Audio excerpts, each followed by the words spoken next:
The smell hit you before you even got close. It was thick and wet, somewhere between rotting meat and something that had been burning for days. The air around the building sat heavy and still, even when the wind was blowing everywhere else. People on the street crossed to the other side without thinking about it. Children were told not to look, and somewhere inside that low, dark structure, a man was already 2 hours into his shift, standing in a place most people would not enter on a dare. He wasn't a criminal. He hadn't done anything wrong. He had simply run out of other options, and this was the work that was still available.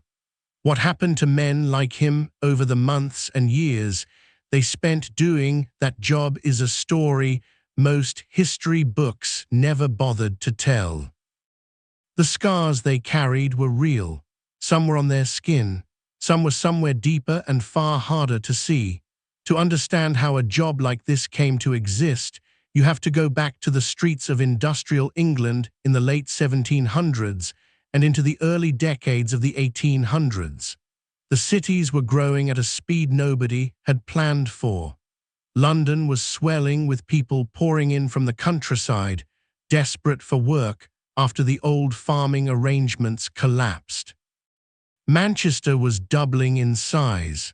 Leeds, Birmingham, Bristol, all of them expanding fast and messily, with housing being thrown up faster than sewers could be dug or water could be piped in. What that meant, in the most basic physical terms, was waste. Enormous, accumulating quantities of human and animal waste, rotting food, dead animals, ash, chemical runoff from early factories, and all the other byproducts of tens of thousands of people living in close quarters with almost no sanitation infrastructure at all. The streets of a major English city in that era were not places of polite discomfort. They were genuinely hazardous. Cholera and typhoid moved through neighborhoods like slow fire, and nobody yet fully understood why. Into this world stepped the knacker, not a term most people recognize now, but in that era it was known well enough and feared. The knacker's job was to deal with what the city could not ignore and nobody else would touch: dead animals. Horses above all, because horses were the engine of the entire economy. They pulled wagons, coaches, carts, and carriages. They worked themselves through the streets day after day, and when they died, which happened regularly, publicly, and in large numbers, they fell where they stood. They weighed anywhere from 800 to 1,200 pounds. They could not simply be carried off. Someone had to come, someone had to handle it. That someone was the knacker, and the work began the moment the animal hit the ground. Thomas Blunt was 26 years old when he started. His exact story is drawn from the kinds of records that survive from that period: parish records, poor relief ledgers, employer logs. But men like him existed in their hundreds across the city, and his situation was ordinary rather than exceptional. He had a wife and 2 young children in rented rooms in a part of East London that sat close to the river and smelled nearly as bad. He had worked as a general laborer before, carrying and lifting at a building site, but an injury to his left hand had slowed him down enough that the foreman had let him go. Work was not something you went looking for so much as something you accepted when it appeared in front of you. The knacker's yard was hiring. The pay was slightly better than a day laborer's wage, which was the only advertisement it needed. Thomas took the job on a Tuesday in early autumn and started that same afternoon. He described what he saw when he arrived. This detail survived in a brief account written down by a local reformer who interviewed workmen from various trades, as something that stopped him at the gate for nearly a full minute. The yard contained the partial remains of 4 horses in varying states of decomposition. The smell was unlike anything he had been prepared for, and he had grown up around livestock. This was different. This was matter in the process of becoming something else, and the process was not clean. His job, in the most straightforward terms, was to assist in the full breakdown and processing of dead horses and other large animals. This meant arriving when a horse had died somewhere in the city and helping to haul it back to the yard on a flat cart. It meant working with knives and saws to separate usable parts from the rest. The hide could be sold to tanners. Bones could be boiled and processed for glue or for bone meal, which was used as fertilizer. Hooves had their own uses. Fat was rendered and sold. Hair from the mane and tail went to upholsterers and bow makers. Almost nothing was wasted because almost everything had a market. What was left after all of that? The flesh that had no commercial value, the organs that had bloated and burst in the heat, the blood that had pooled and turned, that was dealt with in ways that made the first part of the job seem manageable by comparison. It was boiled down in large open vats over direct fire, and the steam that rose from those vats carried with it a smell that could settle onto clothing and skin and stay there for days no matter how much a man washed.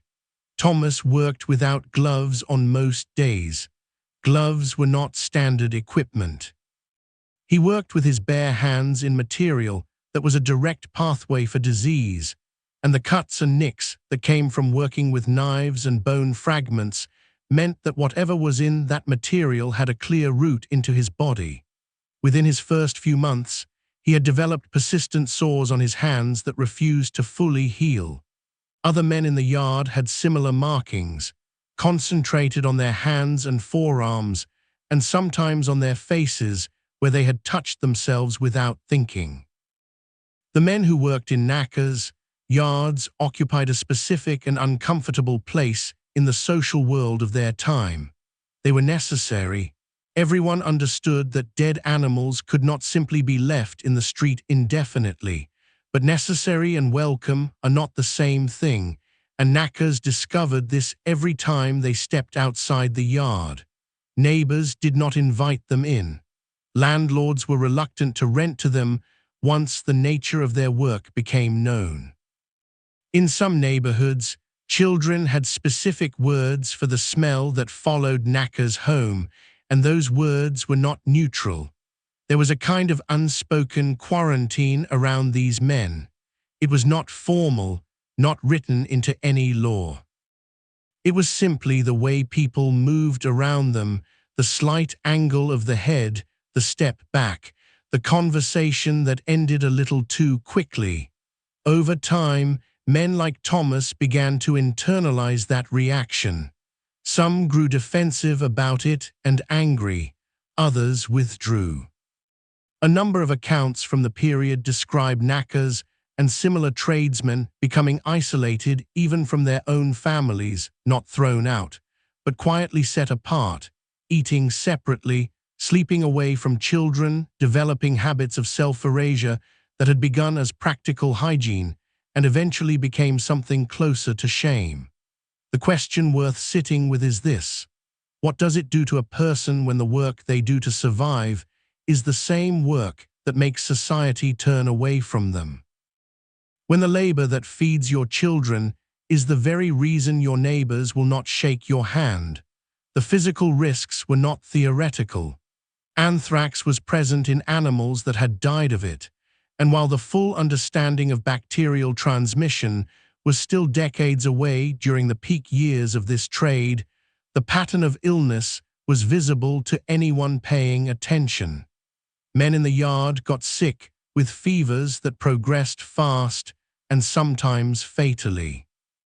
Skin infections that started as small lesions became serious within days.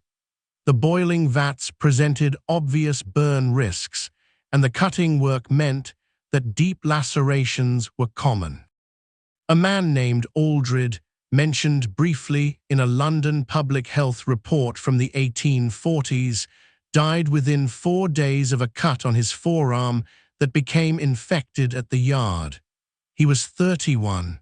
The report noted his trade and moved on without ceremony. There was no compensation for injury. There was no sick leave. If a man could not work, his place was simply filled by someone else who could, and the family he left behind had to manage on whatever the parish would offer, which was rarely enough and always accompanied by conditions designed to make it feel like punishment. Here is the part that tends to surprise people.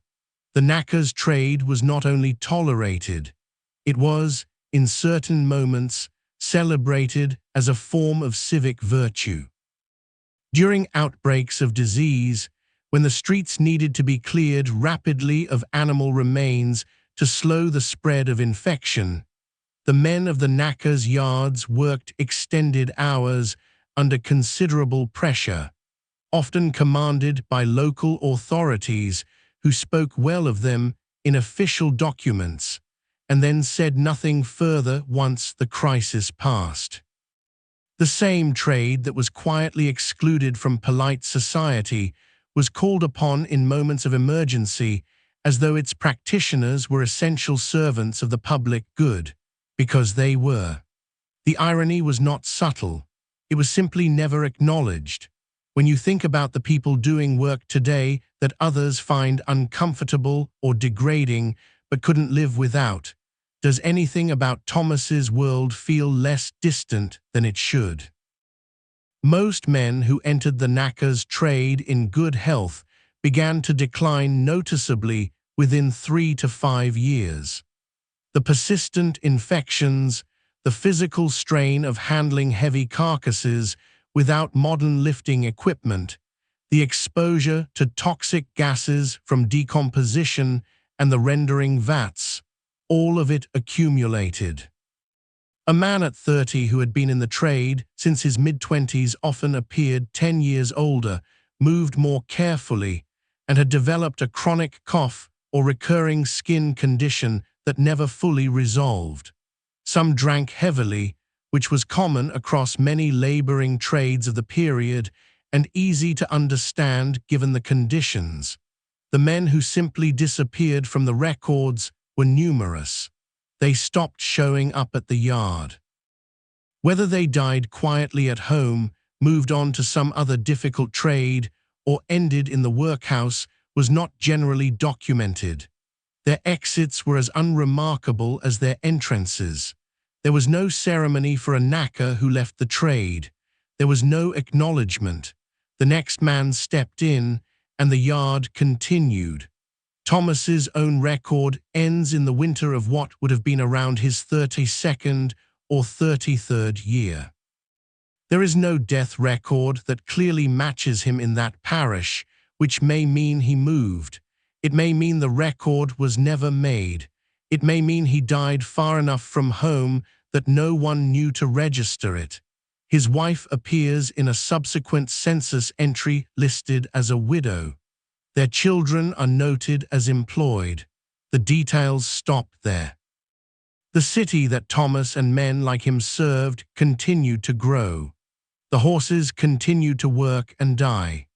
The streets that those horses cleared each day were the same streets that merchants and professionals and reformers and politicians walked, conducting the business of a civilization that preferred not to know the details of its own maintenance.